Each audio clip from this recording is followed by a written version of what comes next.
Seguimos con más del Mangú de la Mañana. Y en el 2015 hubo un caso que conmocionó a Estados Unidos y a todo el mundo. Y fue el de Gypsy Rose Blanchard. ¿Y qué fue lo que pasó? Bueno, su madre hacía varias cosas para que ella se enfermara. Veamos esta pieza audiovisual que preparó especialmente para todos ustedes Irene y Javier. Adelante.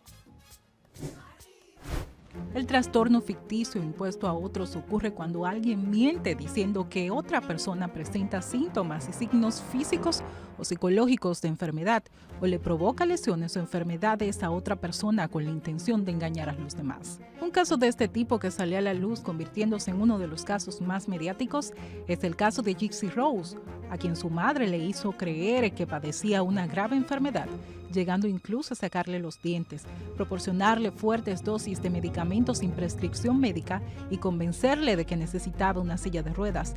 Gypsy fue encarcelada por 7 años tras ultimar a su madre en conjunto con su novio, siendo liberada por este hecho recientemente. Un tema interesantísimo y es por eso que acá en el Mangú de la Mañana tenemos el privilegio de contar con un experto que nos va a explicar esto a detalle. Pasamos a la sala principal. Ay, Así es, Amira, estamos aquí ya junto a nuestro invitado.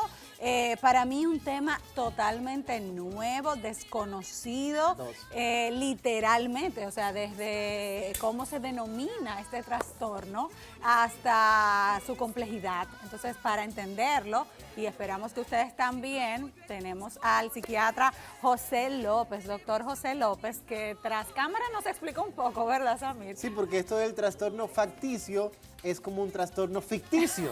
Y para poder entenderlo, él tiene que hacer un trabajo como Aquí somos estamos niños de 5 años aquí en el trastornados aire. ahora mismo porque no entendimos mucho. Nada. Bienvenido, doctor. Muchas gracias.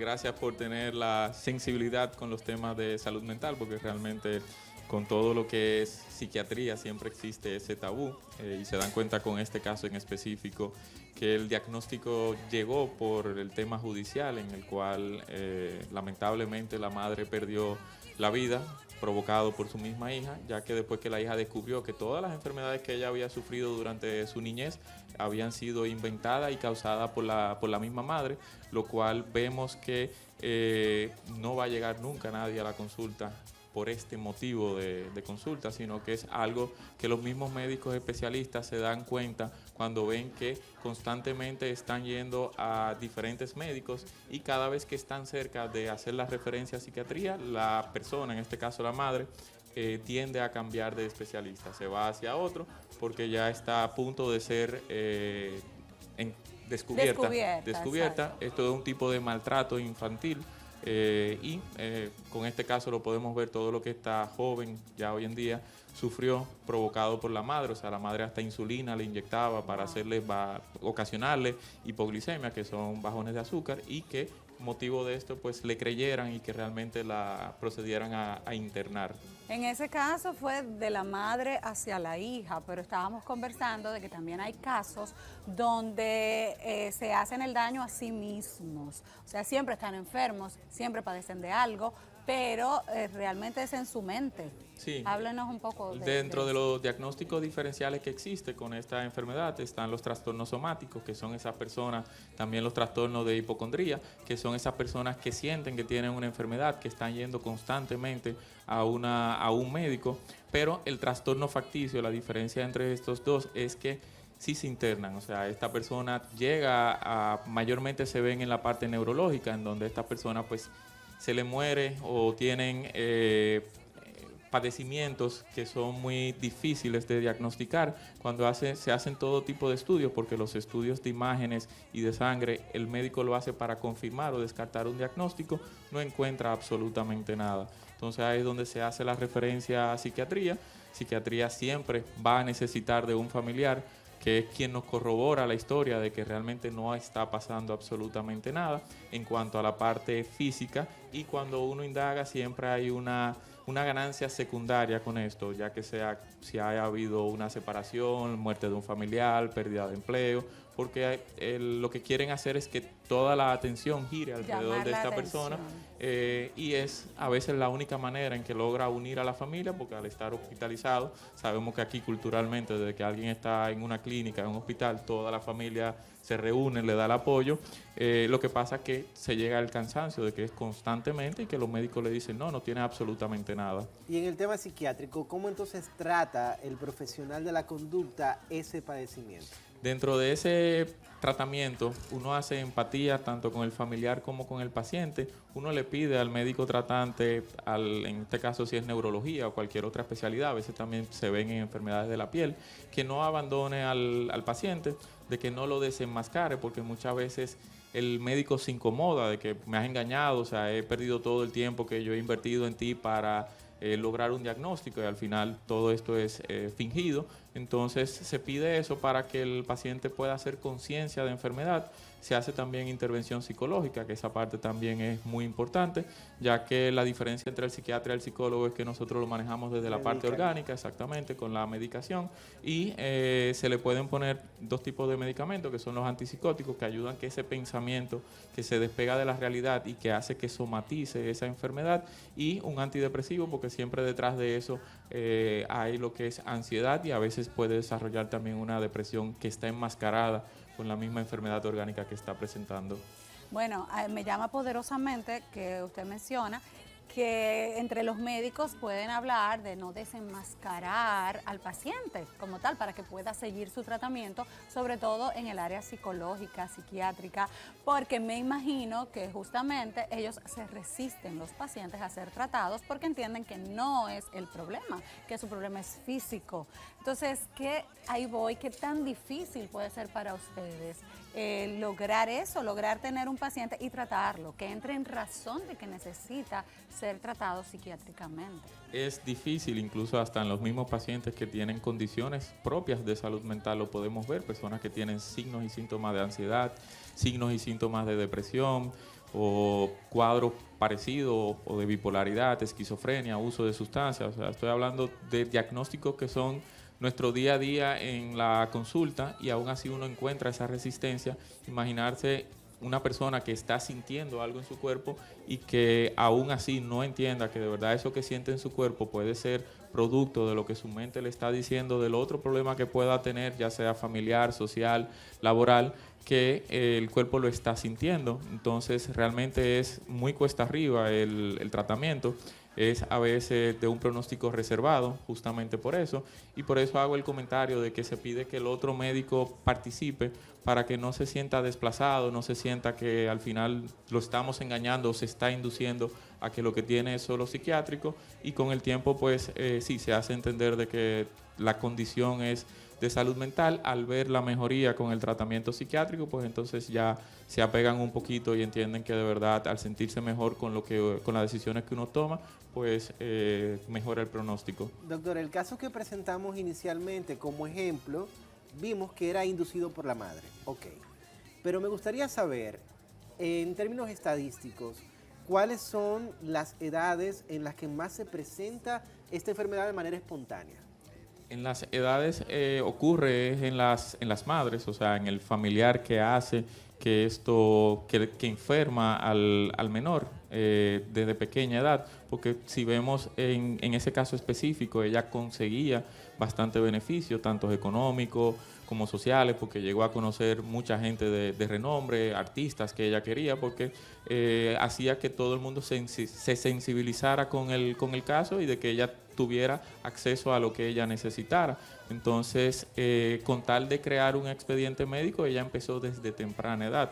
Llama la atención de que al no carecer de un padre, de que al ser una persona divorciada, pues entonces, o separada, hace que no haya otro tutor que llame la atención sobre, caramba, qué tanto llevarlo al médico y sin ningún diagnóstico. Entonces, por eso es un diagnóstico que no lo vemos en la consulta, ya que nadie te va a llegar con esa conciencia, o si lo llevan, si van a decir que no, que es lo que me están acusando, que el otro es el que está enfermo. Entonces, ¿cómo llega? ¿Referido por el especialista? No, referido por el especialista, o en este caso fue por un tema judicial, porque lo que se hace, incluso el especialista lo que hace es referir a trabajo social para que trabajo social haga el levantamiento en la casa y poder determinar determinar si realmente es o no un caso psiquiátrico, porque cuando se acerca a psiquiatría, como dije, tienden a huir o tú no vas a encontrar ninguna sintomatología psiquiátrica en la madre, porque te está justificando en todos los papeles médicos de que tiene años con el niño o la niña enferma, y de ahí vemos que es un maltrato infantil por todas las cosas que le causaba para ella generar la verdad dentro de su cabeza en su hija de que estaba enferma. Y bueno, este trastorno facticio, como se llama, ¿tú naces con él o se va desarrollando con los años? ¿Cómo suceden las cosas? Porque veo que también está enlazado a otras condiciones como la depresión que mencionaba hace poquito. O sea, ¿cómo sucede? ¿Cómo lo detectamos también? En las enfermedades mentales ya se hablan que son biopsicosociales, en donde hay una parte biológica, que repito, es lo que trata el psiquiatra, la parte psicológica, que es lo que nos aborda psicología, y la parte social, en donde en este caso pues puede ser que el mismo contexto social lleve a que esa persona se enferme. Ya en este caso en específico hay una ganancia secundaria con esa parte de por qué yo enfermo a mi familiar o por qué yo mismo me enfermo, buscando ese tipo de atención. Entonces son factores biopsicosociales en donde influyen las tres cosas, y en estos casos específicos yo entiendo que es más el factor social, que con esa ganancia que yo voy a tener con esta enfermedad, y psicológico, que luego viene la parte biológica por último. O sea, si siempre investigamos, hay alguna condición social que llevó a esta persona a tener este tipo de comportamiento. ¿Es común en el país? Sí, es común en el país, como dije, común en el país en cuanto a los adultos, porque ahí sí, cuando se busca el diagnóstico neurológico, que es generalmente las manifestaciones que tienen, que presentan hemiplegia, que se le muere un lado, y cuando se hace tomografía en personas jóvenes no se encuentra ninguna causa orgánica de esto, ahí sí pues se hace la referencia a psiquiatría y se termina llegando al diagnóstico de que de verdad tiene una condición psiquiátrica que está volviendo, que está somatizando a esa persona. Es un dolor de cabeza para el especialista primario que recibe al paciente por el tabú que existe de hacer o decir que te voy a referir a un psiquiatra, porque siempre que se menciona la parte de psiquiatría hay una negación de que no, yo no tengo nada, ¿para qué me están refiriendo a psiquiatría? No, dicen, el psiquiatra es para lo loco. ¿Por qué me quieren llevar a un psiquiatra si yo no estoy loco? Eso es lo primero que van a decir. Pero, wow, qué interesante. Y sobre todo prestar mucha atención a esa gente que todos los días tiene un padecimiento diferente, para llamar la atención, que como decíamos al principio, uno dice, es hipocondríaco, se bebe una pastilla por cualquier cosa. No, puede ser algo todavía más serio, como el trastorno facticio. Sí, llama la atención de esto mismo. O sea, con este caso en específico podemos todos hacer ojo visor, porque ya la familia es la que va a hacer prácticamente el diagnóstico, la que se va a hacer el llamado de atención de que algo está pasando, de que constantemente visita a diferentes médicos, no llega a tener nunca un diagnóstico, tiene siempre una funda con una farmacia de medicamentos, se tienden a polimedicar y tienden a también a tener la automedicación, en donde vemos que siempre están afanados de estar bebiendo pastillas. Pues hacemos la invitación a este tipo de personas o familiares que vean esta situación dentro de su entorno, su hogar, pues acudir a salud mental, a psiquiatría, psicología, que para eso estamos nosotros, para ayudar a resolver este tipo de situaciones. Y de hecho aquí en el Mangú hacemos la invitación a que sigan al doctor en las redes sociales. Yo le decía por el aire que yo soy fan, porque los temas tan complejos como estos, él los maneja de una manera muy llana y uno puede entenderlos, y eso es importante. Sí, la verdad lo explicó súper claro aquí en el Mangú. Gracias de verdad por la participación y por traernos esta información hasta el momento desconocida para mí, para Samir. Entiendo que para muchos de nuestros televidentes también.